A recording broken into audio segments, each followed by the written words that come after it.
Você vai ver aí que é esse valor que eu tenho, já fiz alguns saques, inclusive para comprar esse carro aqui, eu fiz um desses saques aí, mas está aqui esse valor. E voltando a falar aqui, né, o que a gente estava dizendo, que, cara, eu só vejo uma forma aí de você ganhar muito dinheiro na internet, de você trabalhar na internet a partir da sua casa, que essa forma simplesmente é você sentar para realmente aprender como aquilo ali funciona. Que a situação do Botafogo nesse momento é desesperadora. Veja que o Goiás chegou a encostar um ponto. Se a gente colocar a tabela, a segunda página da tabela, veja o gap que vai fazer, uma palavra moderna, né? Já que estamos na era do modernismo. Então vejam, olha ali, ó. O Botafogo está com 20 pontos. Ele está na turma do que tem um jogo a menos, né?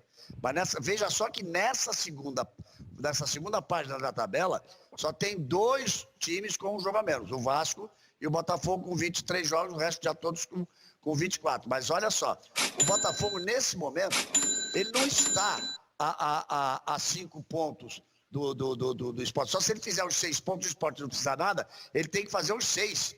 Porque ele tem 3 vitórias e o Sport tem 7 vitórias. E o primeiro critério de desempate é o critério de vitórias. Então a situação do Botafogo nesse momento começa a ser desesperadora.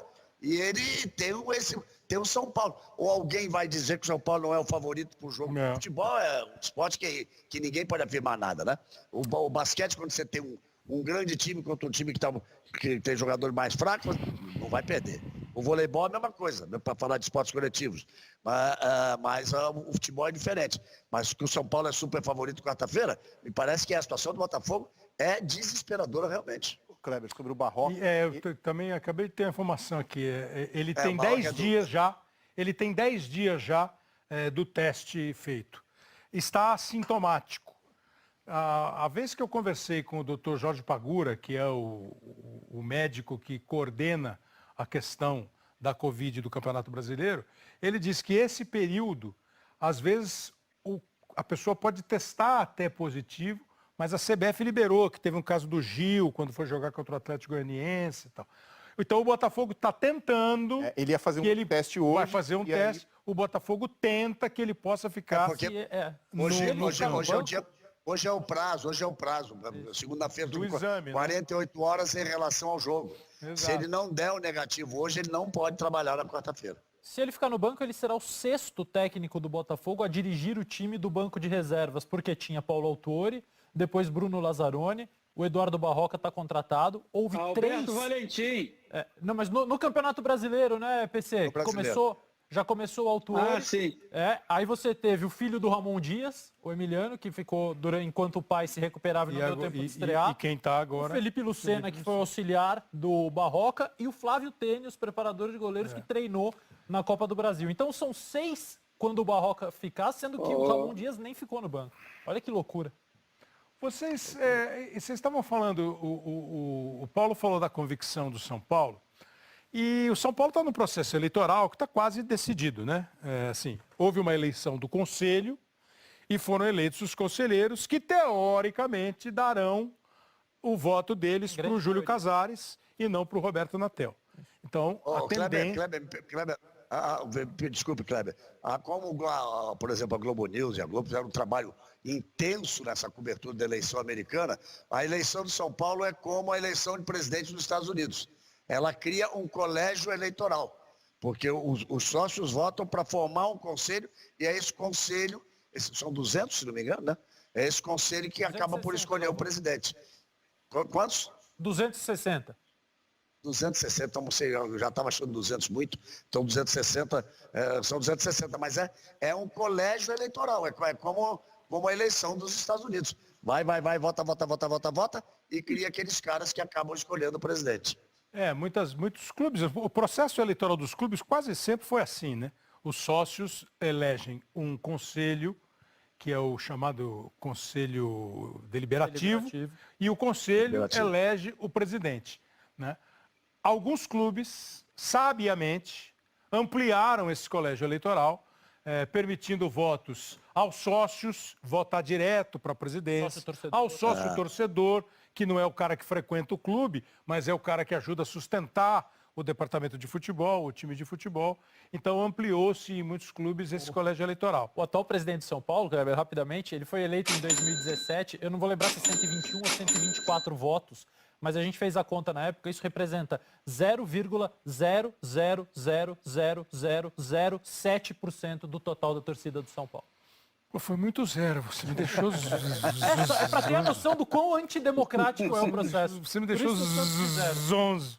Mas é isso mesmo, assim, é um processo que deve ser alterado cada vez mais, para que os clubes tenham o seu presidente, um cara representativo junto à comunidade, não só a comunidade do clube, porque a gente está falando de um tempo, né, que era assim, era um clube social, que elegia, aí muitas vezes tinha disputa, o cara que estava preocupado com a piscina e o cara que estava preocupado com o futebol, e o futebol, enfim. O São Paulo ainda está nessa. Mas eu estava dizendo que o Júlio Casares, teoricamente, será eleito. E muita gente dizia que o Júlio Casares ia tentar contratar o Rogério Ceni, que acabou indo para o Flamengo. Acho que era um sonho legítimo do São Paulo levar o Rogério de volta. Não seria com o atual presidente, com quem o Rogério teve desentendimento, com o Leco, e seria eventualmente com ou o Natel ou com o Júlio Casares. E hoje, essa notícia que você deve ter lido, saiu no GE, saiu em outros portais, do Muricy, né? O Muricy, o nosso Muricy, que hoje ele anuncia um desligamento dos nossos canais, da função de comentarista, mas não crava que vai ser diretor técnico do São Paulo. Mas o Júlio Casares disse claramente, se eu ganhar a eleição, eu procuro o Muricy no dia seguinte. Né? Ainda, elegantemente, ele não está dizendo que ganhou a eleição, ele vai esperar a apuração. Né?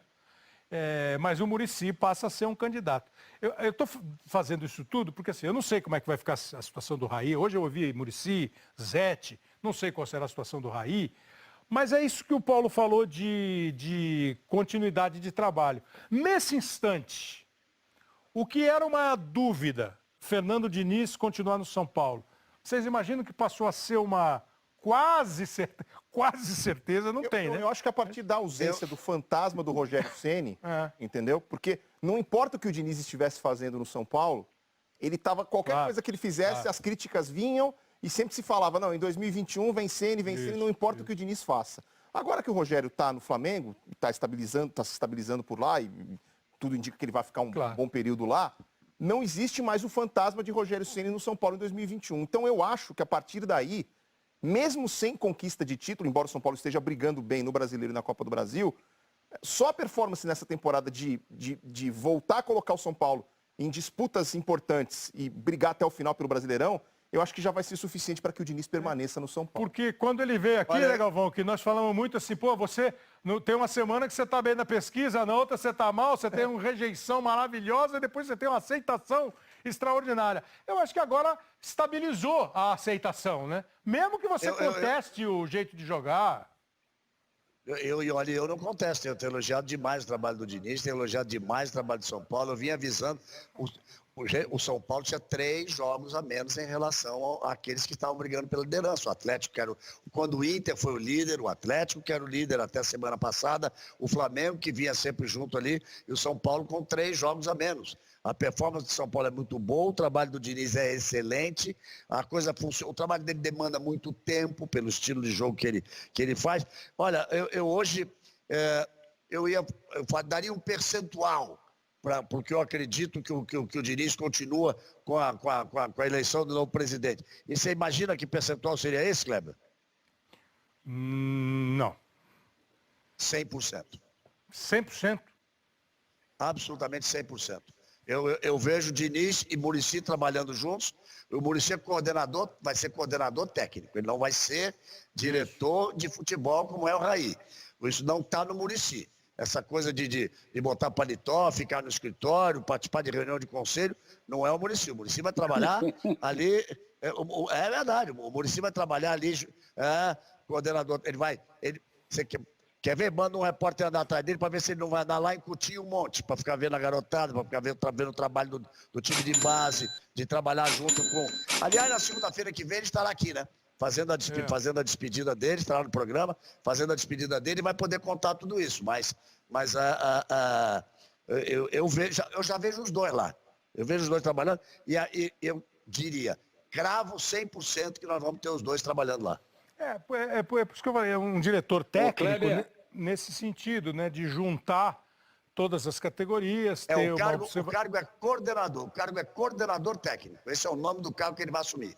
Coordenador técnico. Tudo bem, mas é assim, um cargo ligado diretamente à parte técnica do time do São Paulo, desta integração que o São Paulo tem até esse momento. E o Muricy tem elogiado ultimamente muito o trabalho do Fernando Diniz, que é um cara diferente, que é um cara que está fazendo, que é um cara que está isso. Então, essa porcentagem de 100% que o Galvão crava, claro, é uma percepção e acho até que seria um merecimento. Seria uma grande burrice mandar não dar sequência ao trabalho. Porque uma das autocríticas que o Raí fez, né? Uma das críticas que ele fez a ele mesmo foi, eu não tinha que ter mandado o Aguirre embora naquele tempo ali. E o Diniz mostrou, eu acho assim, o Diniz fez correções ao longo do trabalho claro.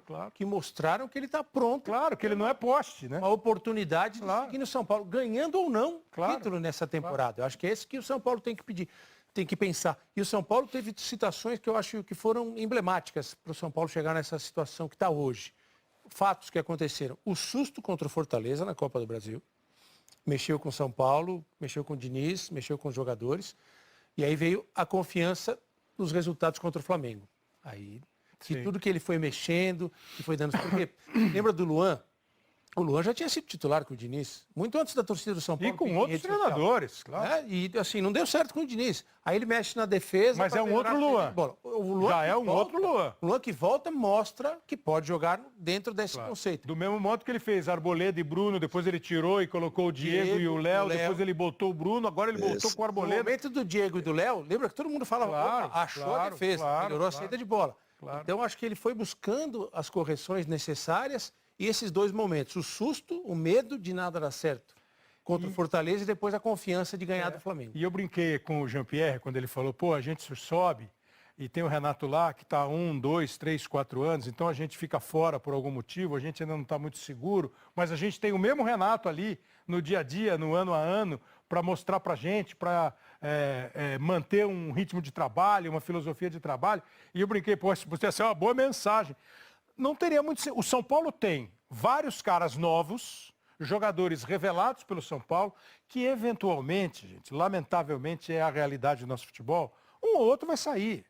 Como saiu o Antony, como saiu o Neres, acontece. E esse dinheiro o São Paulo tem que agradecer ao Diniz. Ao Diniz, à estrutura, ao cara que vai revelar. Não seria muito melhor você manter uma sequência de trabalho de um cara que está de olho na base, acertando e mexendo no que precisa, né, cara? E você conhece razoavelmente os bastidores do Morumbi. Primeiro que eu acho um golaço a chegada do Muricy. Pela identificação que ele tem com o clube, mas principalmente pelo conhecimento que ele tem de futebol e valores que às vezes se perdem no meio do caminho. O Muricy é um cara sério, um cara honesto, é um cara competente, que a gente durante muito tempo teve aqui, e ele mostra muito isso quando ele prefere esperar para a semana que vem, ao se pronunciar em respeito à eleição que ainda não acabou. Que a eleição é agora, né? É agora esse final de semana, nesse sábado. Então, eu acho muito... Eu estou com o Galvão, 100% que o Fernando Diniz vai continuar por merecimento e acho que vai fazer um bem danado para o Fernando Diniz e para o São Paulo ter um cara como o Muricy do lado dele.